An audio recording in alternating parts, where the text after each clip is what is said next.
Thank you. Well, Tommy Tiernan, our first surprise guest is Sharon Horgan!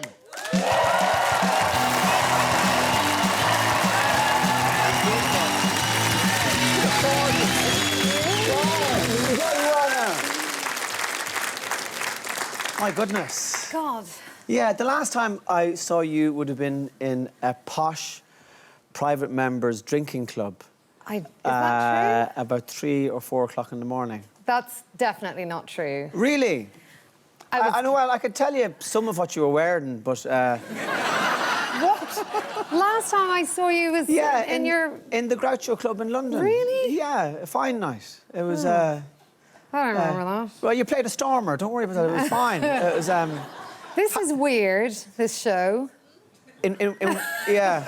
This is really odd. Yeah, it's kind of nerve-wracking. Yeah. Like, I don't want to spoil the magic of the chat show, but people normally know who's coming on, and a researcher calls you up and goes, you know, you were brought up on a turkey farm, or you worked in a head shop for 8 years. Can you tell us a little story about that? Or you tweeted this thing last week, and Jonathan will probably ask you about.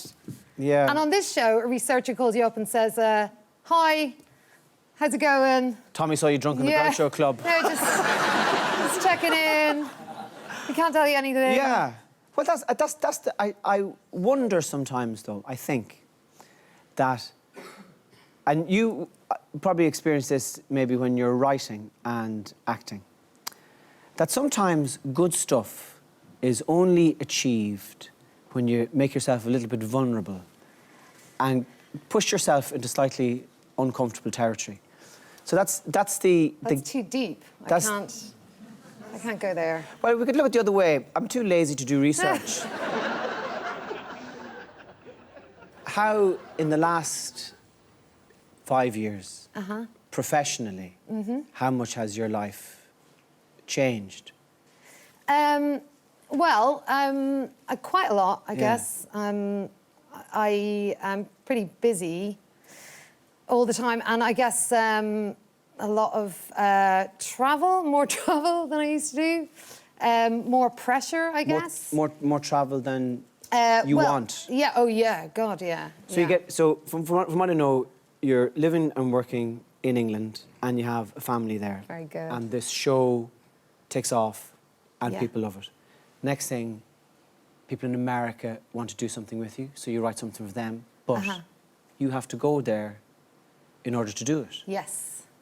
And what has that experience been like for you in terms of leaving your kids? Oh, well, I mean, I don't leave them entirely. I don't entirely abandon them. Sure. I bought them 2 hamsters, and they seemed If my parents had done that for me, I wouldn't be a stand-up. I would be so happy just... They were pretty happy with that. Just before I left, I bought 2 hamsters. They've both now sadly passed, but that also feels good because... But you still have the hamsters. Oh my God, that's so dark. Yeah, it is dark.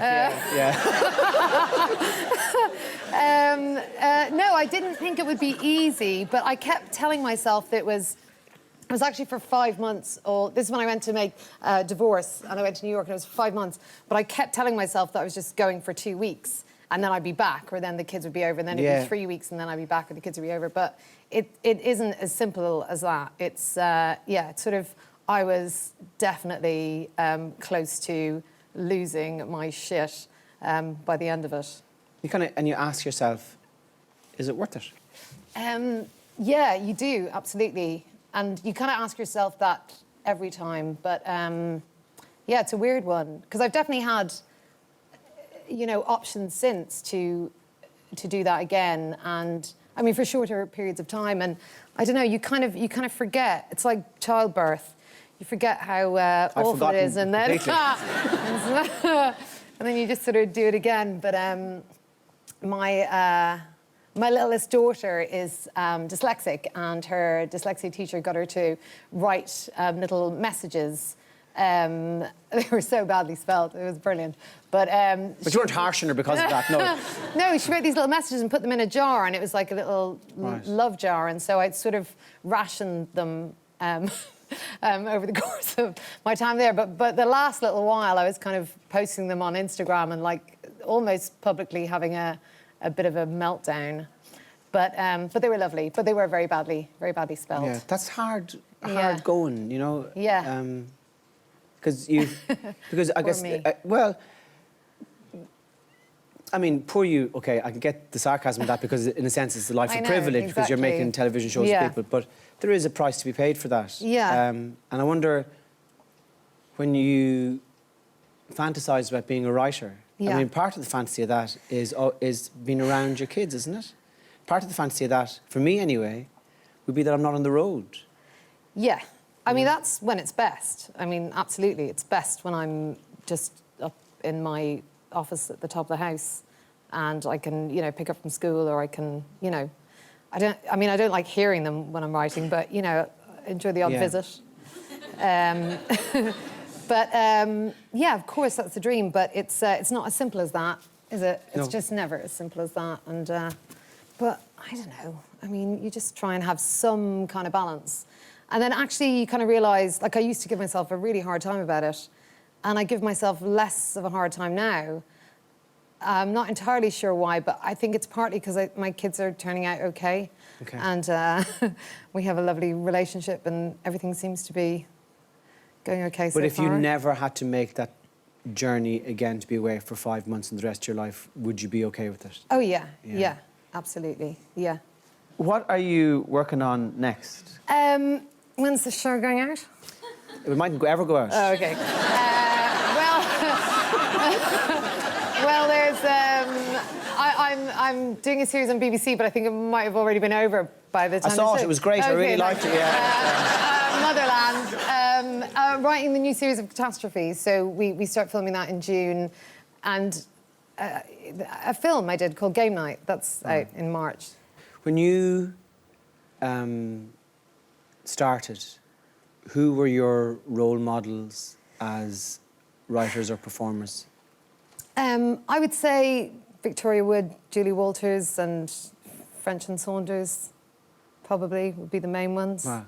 Not just, you know, because they were women, just because they sort of made me laugh Yeah. the most. Who else? I mean, like, back in the day, but it's not so far away. But when Father Ted started, I mean, yeah. to me, that was... I remember I was living in a squat in London at the time and just seeing Father Ted on my stolen TV, just thinking... It wasn't. Just thinking, that's the funniest thing I've ever seen. Yeah. And, yeah, I want to do that. Where did you go to school? Sacred Heart Convent School in Drogheda. Yeah. This is what happens to all convent school girls, by the way. You fairly lost the Drogheda accent, in fairness. What? Really? Really? How many? Drogheda, well, how are you? Oh, good, yeah. Well, my Fucking hell, Father Ted, it's class. my dad's a New Zealander. My mum's Irish, but I was born in Hackney. So I spent Okay. my first 4 years on the planet there. So, I mean, my Irish accent comes back when I'm here for a little while. It's just a bit of a dog's dinner now because I've lived there for so long, like 25 years. Is it very different for a woman in this industry than it is for a man? Well, I don't know, not being both of those things, but... Okay, well maybe, okay, I'll rephrase the question. It's really hard being a man. Yeah, it's an interesting time, obviously, as you know. I got into comedy at a time when there was very few women around, so Yeah. my experience of it, and I know that I'm very lucky and this is unusual, but was, you know, a good experience in that I benefited from the lack of sort of female voices around because I was like the token female. I think people have realised that women are just as capable of telling stories that have a universal appeal as men have. I think they've seen that, you know, the bottom line. You know, they've seen that we can sell films and we can, you know, make TV shows that are very popular and make money. So I think that's sort of changing everything. But I still think it's a tricky place to be because it's still predominantly, you know, a bit of a boys' club, and it'll take time to change that, and it is changing, and it's just it's a bit of a slow slog, and like comedy is a very male-dominated world, and I was reading a Sarah Silverman interview today, and she was saying that it's interesting because it's such a liberal world, you know, it's such a liberal political world, and yet it's very, very traditional and very sort of old school in a lot of ways as well. In the sense that men want all the power for themselves? In the sense of that, yes, and in the sense that it's only recently become, you know, a place where women are sort of, I guess, expected or welcomed, you know. Yeah. But I mean, like I said, that is changing, and so even though it's a gross time and you know, really horrendous stories coming out, it feels like a very positive time because the more people are called out on making women's lives difficult, the easier it is for it not to happen again, you know. I don't know if you feel like this or if you're aware of it, but I would suggest to you that for the young teenage women of Ireland, you're an amazing role model for them because they can see that if an Irish woman can do it, then that gives them cultural permission and strength to do it themselves if they want. So fair play to you. Well, that's great. You know, genuinely. You know, for real. I hope the process hasn't been too... it's lovely. It's a lovely you're show. a charmer. Ladies and gentlemen, Sharon Horgan. Here we are. That was great.